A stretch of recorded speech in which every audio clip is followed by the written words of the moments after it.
Welcome to ನಮ್ಮ ಅಡುಗೆ ಮನೆ ಚಾನಲ್ಗೆ. ಇವತ್ತು ನಾವು ಪನ್ನೀರ್ ಗ್ರೇವಿ ಹೇಗೆ ಮಾಡೋದು ಅಂತ ಹೋಟೆಲಲ್ಲಿ ಮತ್ತು ರೆಸ್ಟೋರೆಂಟ್ ಸಿಗುವಂಥ ಪನ್ನೀರ್ ಗ್ರೇವಿಯನ್ನು ಮನೆಯಲ್ಲೇ ಈಸಿಯಾಗಿ ಮಾಡ್ಕೋಬೋದು.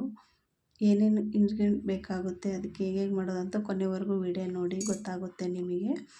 ಬನ್ನಿ, ಇವತ್ತು ನಾನು ನಂದಿನಿ ಪನ್ನೀರ್ ತೊಗೊಂಡಿದ್ದೀನಿ. 200 ಗ್ರಾಮ್ ತೊಗೊಂಡಿದ್ದೀನಿ ನಾನು. 200 ಗ್ರಾಮ್ ತೊಗೊಂಡು ನೋಡಿ ಇಷ್ಟು ಬರುತ್ತೆ. ಇದನ್ನ ಇವಾಗ ಪೀಸ್ ಮಾಡ್ಕೊಳ್ಳೋಣ. ನಿಮಗೆ ಎಷ್ಟು ಗಾತ್ರ ಬೇಕಾಗುತ್ತೋ ಅಷ್ಟು ತೊಗೊಳ್ರಿ. ಮೀಡಿಯಮ್ಮಾಗಿ ಭಾಳ ದೊಡ್ಡ ಬೇಡ ಇತ್ತು, ಸಣ್ಣ ಬೇಡ ಅಂತ ನಾನು ಮಾಡ್ಕೊಳ್ತಾ ಇದ್ದೀನಿ.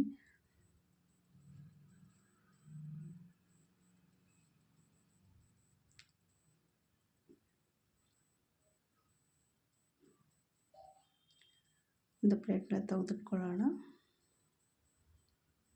ಇವಾಗ ಒಂದು ಬಾಣಲಿಗೆ ಸ್ವಲ್ಪ ಎಣ್ಣೆ ಹಾಕ್ಕೊಳ್ಳೋಣ.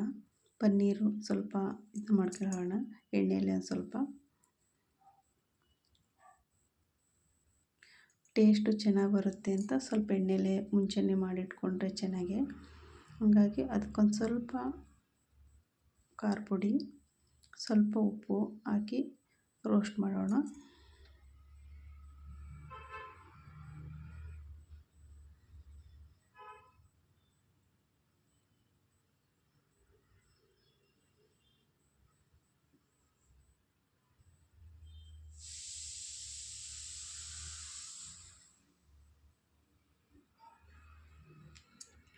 ಇದೆಲ್ಲ ಕ್ಲೀನಾಗಿ ಮಿಕ್ಸ್ ಆಗಿದ ಮೇಲೆ ಕ್ಲೀನಾಗಿ ಇದಾಗಿದೆ, ಒಂದು ಬೌಲಿಗೆ ತೆಗೆದಿಟ್ಕೊಳ್ಳೋಣ.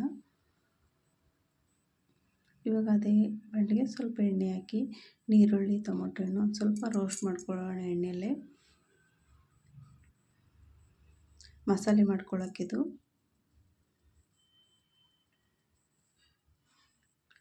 ಕೊಬ್ಬರಿ ಏನು ಹಾಕ್ತಾಯಿಲ್ಲ ನಾನು.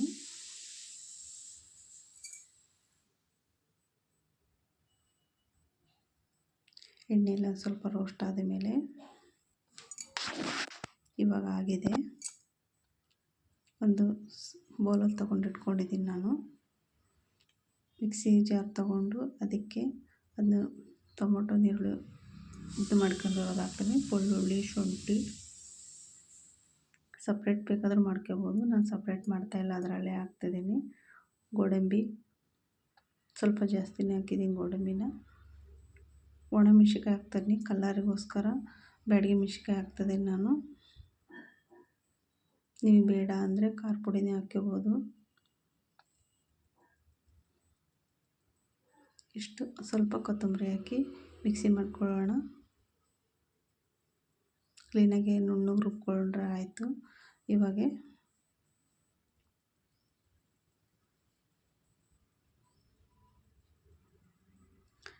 ಮತ್ತೆ ಅದೇ ಬೌಲಲ್ಲಿ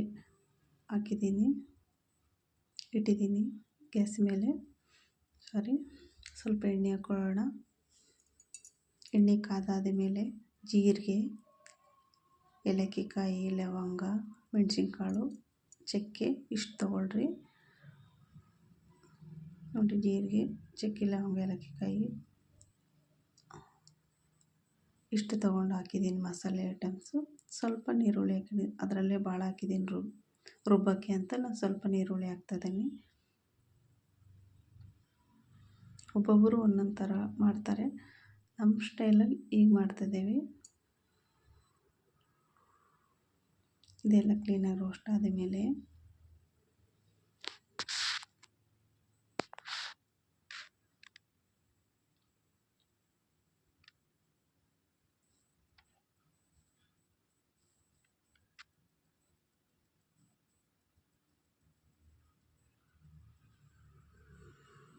ಸ್ವಲ್ಪ ಅರಿಶಿನ ಪುಡಿ,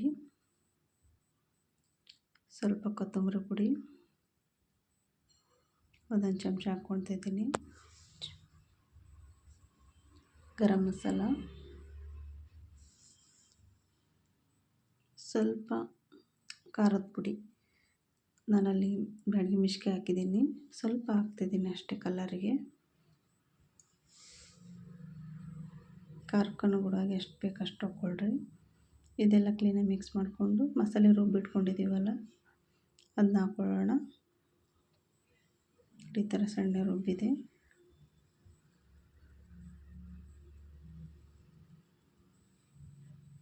ಕ್ಲೀನಾಗಿ ಮಿಕ್ಸ್ ಮಾಡ್ಕೊಳ್ಳೋಣ. ಅದೇ ಜಾರಲ್ಲಿ ಒಂದು ಸ್ವಲ್ಪ ನೀರು ತೊಗೊಂಡ್ರೆ ಆಯಿತು.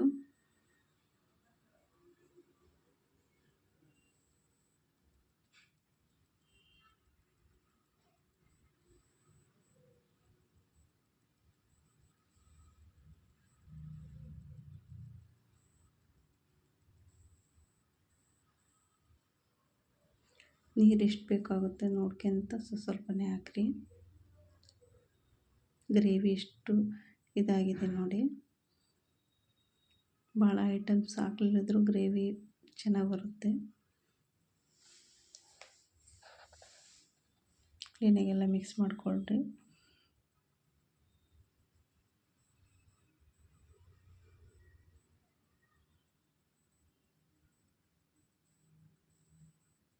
ಸ್ವಲ್ಪ ಉಪ್ಪು ಹಾಕ್ಕೊಳ್ಳೋಣ. ಇದನ್ನ ಒಂದು 5 ನಿಮಿಷ ಕುದಿಯಕ್ಕೆ ಬಿಡೋಣ. ಮಸಾಲೆದು ಫ್ಲೇವರು ಇದಾಗಬೇಕಲ್ಲ, ಹಾಗಾಗಿ ಒಂದು 5 ನಿಮಿಷ ಕುದಿಯಕ್ಕೆ ಬಿಡೋಣ. ಬೇಗನೆ ಆಗುತ್ತೆ.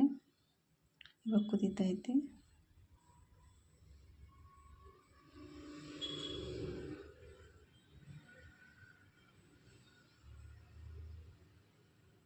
ಇನ್ನೊಂದು 5 ನಿಮಿಷ ಕುದೀಲಿ, ಎಣ್ಣೆ ಬಿಟ್ಕೊಂಡಿಲ್ಲ ಅಂತ.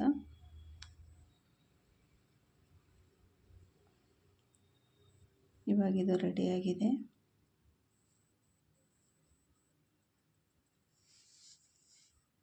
ಇವಾಗ ಪನ್ನೀರು ರೆಡಿ ಮಾಡಿ ಇಟ್ಕೊಂಡಿದ್ದೀವಲ್ಲ, ಅದನ್ನ ಹಾಕ್ಕೊಳ್ಳೋಣ.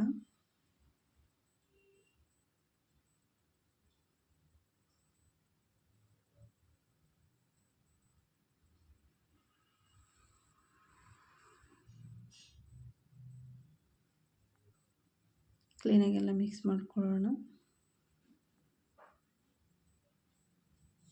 ಇದು 1 ನಿಮಿಷ ಕುದೀಲಿ ಪನ್ನೀರ್ ಹಾಕಿ ಮೇಲೆ.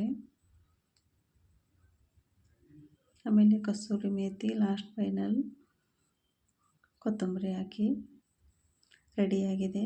ನಾನು ಕ್ರೀಮ್ ಗಿಮೇನ ಹಾಕ್ತಾಯಿಲ್ಲ, ಗೋಡಂಬಿನೇ ಮಿಕ್ಸಿಯಲ್ಲಿ ಹಾಕಿದ್ದೀನಿ ಅಂತ. ನೀವು ಬೇಕಾದರೆ ಕ್ರೀಮ್ ಹಾಕ್ಕೋಬೋದು. ಇವು ಚೆನ್ನಾಗಿರುತ್ತೆ, ಕ್ರೀಮ್ ಹಾಕಲಿದ್ರೂ ಚೆನ್ನಾಗಿರುತ್ತೆ ಅಂತ ತೋರಿಸ್ತಾ ಇರೋದು ನಾನು. ಇವಾಗಿದು ರೆಡಿಯಾಗಿದೆ. ಪನ್ನೀರ್ ಗ್ರೇವಿ ರೆಡಿಯಾಗಿದೆ. ಒಂದ್ಸರಿ ಟ್ರೈ ಮಾಡಿ ನೋಡಿ. ಚಪಾತಿಗೆ, ಪರೋಟಕ್ಕೆ, ನಿಮ್ಗೆ ಯಾಕೆ ಬೇಕಾದರೂ ಕಾಂಬಿನೇಷನ್ ಮಾಡ್ಕೊಂಡು ತಿನ್ಬೋದು. ಸೂಪರಾಗಿರುತ್ತೆ. ನೀವು ಒಂದ್ಸರಿ ಟ್ರೈ ಮಾಡಿ ನೋಡಿ, ಹೇಗೆ ಬರುತ್ತೆ ಅಂತ ನೋಡಿ ಕಮೆಂಟ್ ಮಾಡಿ. ನಿಮಗೆ ಯಾವ್ಯಾವ ರೆಸಿಪಿ ಇಷ್ಟ ಆಗುತ್ತೋ ಅಂತ ಕಮೆಂಟ್ ಮಾಡಿ. Thank you.